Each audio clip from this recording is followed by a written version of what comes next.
usually comes out. It was there and it left.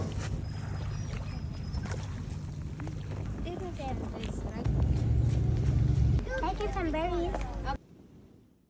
We went on a field trip and we looked at habitats of living things, and we came back to school and we are making habitats for living things. What else could we have? Like banana?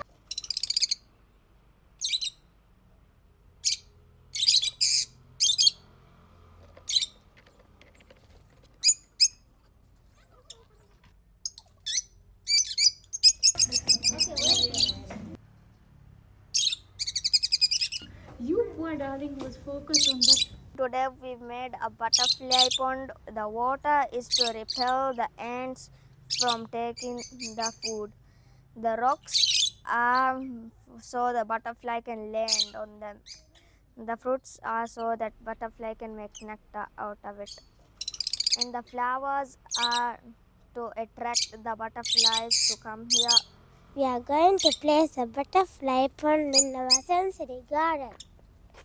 We can't wait to see the visitors to our butterfly pond. Darlings, this should be hidden in the cave. In like a bug snuggy nest. Now I think I'm ready.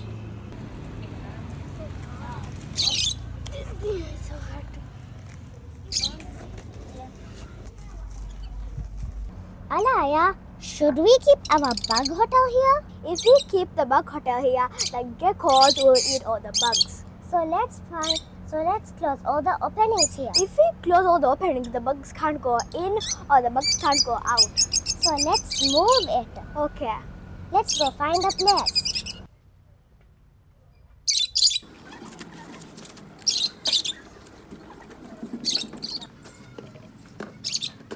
It's done. This is our bug hotel. We'll have our visitors in few weeks' time. See you.